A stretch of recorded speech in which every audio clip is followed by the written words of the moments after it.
The Labour Party governorship candidate in the November 11th, 2023 elections in Imo State, Senator Athan Achonu, distanced the Labour Party from claims that collation of results for the election would be moved from ward collation centers to respective local government area headquarters. Senator Achonu says the ruling All Progressive Congress, APC, is scheming to use the Independent National Electoral Commission to compromise the November 11 polls. He maintained that the Labour Party will use all lawful means to resist any plans to conduct elections and collate results in any place other than officially designated locations at the ward level and at the local government level. The Labour Party candidate further declared that the Independent National Electoral Commission must ensure that collation of results is done manually and electronically, pointing out that Form EC8 is a legal document needed to satisfy compliance to the electoral process. Recall that we brought you a report yesterday of the attack on Senator Achonu by, well, yet to be identified gunmen who he alleges are working for the current governor, Hope Uzodinma. But joining us this morning is Barrister Calistus Ihejiagwa, who is the chairman, Labour Party in Imo State. Good morning, Barrister. Thanks for joining us. We're still looking to discuss the drama that's going on in Imo State as we count down to the off-cycle elections about to happen, and we're joined by Barrister Calistus Ihejiagwa. He's the chairman of the Labour Party in Imo State. Thank you very much for joining us. Thank you so much. I'm so sorry, network has been bad. No, that's okay. Let's talk about the drama that's been going on. First, Senator Athan Achonu did talk about being attacked yesterday, or a few days ago rather. We did break the news on the show yesterday, and he alleged that Governor Hope Uzodinma was behind the attack. Do you have information on this? Yes. It is not in doubt that the officers of the Nigerian police force and some thugs attacked the governorship candidate of Labour Party, distinguished Senator Athan Achonu, on his way to Bibiazena, the venue for Anglican Church Synod. They were having synod, and Senator Athan was duly invited. He was on his way to that venue, right inside Bibiazena, when some policemen from tigerbase, the notorious tigerbase that has unleashed a lot of violence and mayhem on Imolites, that have notorious cases of violation of human rights and extrajudicial killing.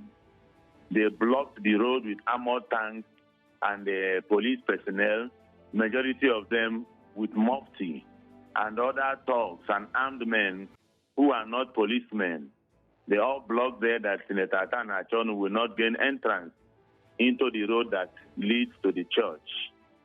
They started firing gunshots on the air, and in the process fired directly on the vehicle where the governorship candidate of our party is. If not that vehicle is bulletproof, the attempt or the intention was to assassinate him. Even the House of a Rep member representing Owerri Federal Constituency, Honorable Tochukwu Okere, who is the chairman of the campaign council of the Senator Athan Achonu campaign organization, he was slapped by one of the policemen, one Mr. Ola, who is in charge of that tiger base. He slapped the federal house member representing Owerri Federal Constituency, and they shot at the vehicle where our candidate is in an attempt to assassinate him. Our lives here in Imo State has been under serious danger.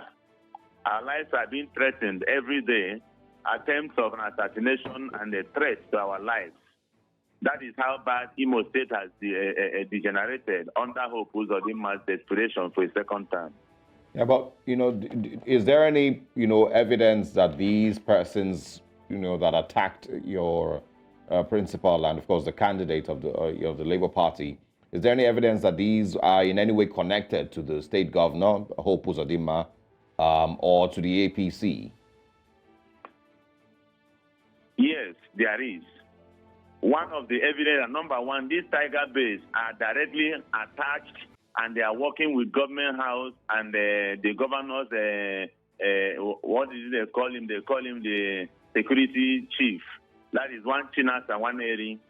That name is not the first time you are hearing it. It is in the public domain. All the carnage that he has caused in Imo. secondly, when they blocked that road, they say that our candidate is not allowed to go to that place because the governor is coming.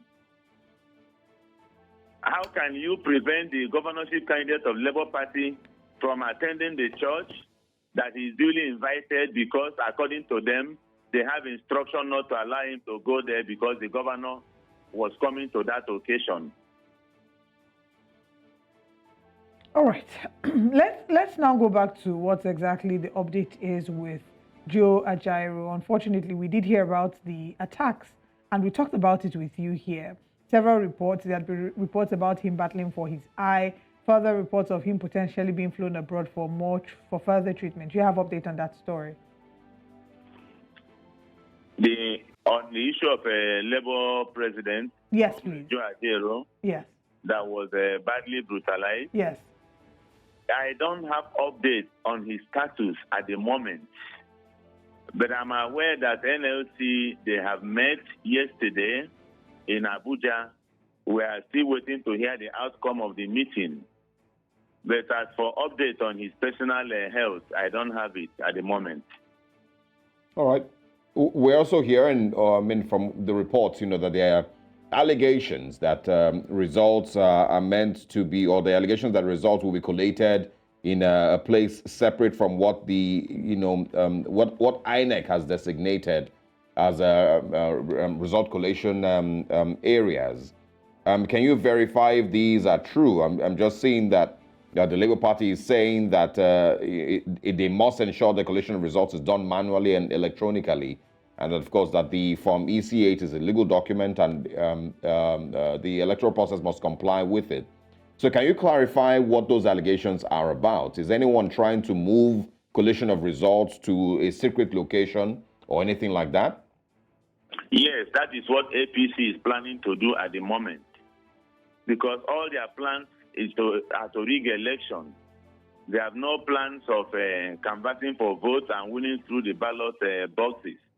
Their plan is to rig election. So they have perfected moves. They have instructed the INEC that is presently under the control. With the present INEC rec, Professor Silva Agu, we are not looking forward to a free and fair election. The situation here is this. We got a reliable information that what they are planning is that they will do collation in a place that is not known to law or is not recognized by INEC guidelines and is not a designated center. They have indicated that they are going to do, instead of doing collation at various wards, they are going to do central collation, where all the wards will gather for the collation. That is not what the law says. That is not what INEC guidelines say. And they did it in the last election in some local governments. They forced INEC to go to a location within the local government council where they have absolute control.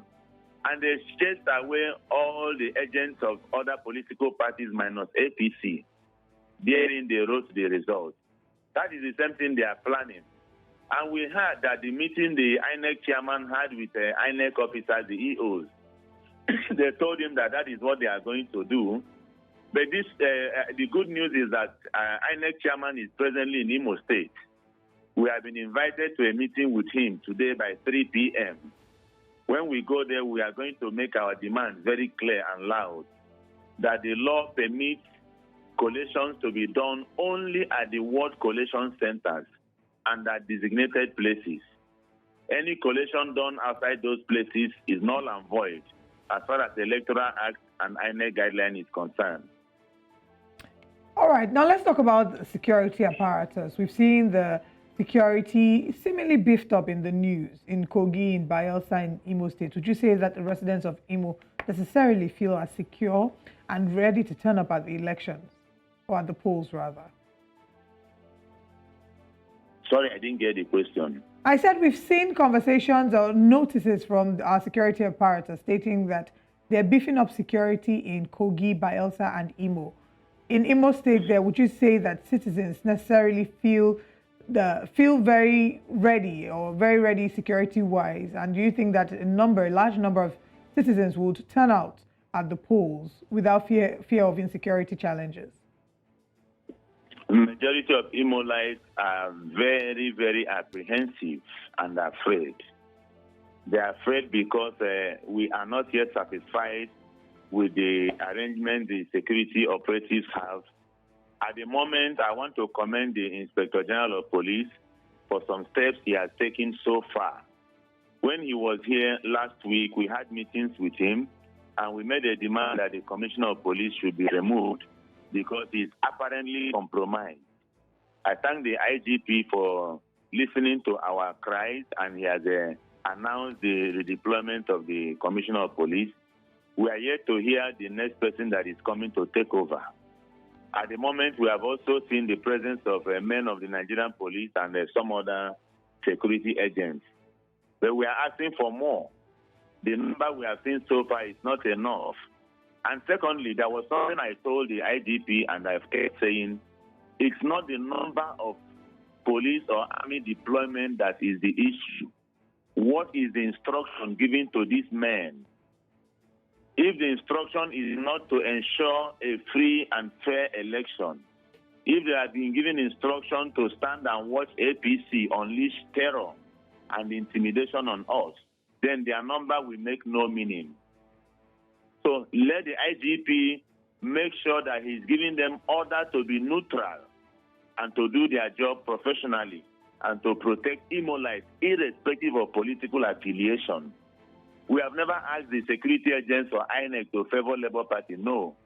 What we have asked is that they should provide a level playing field so that Imolites will be free to come out and elect their leader, whoever they choose. All right. Calistus Ihejiagwa, thank you very much for your time this morning. We apologize for the struggles with the network, but thank you for sharing with us. We will follow up and see how things turn out between now and the weekend. But of course, stay safe. Thanks for joining us. Thank you so much. Do have a good day.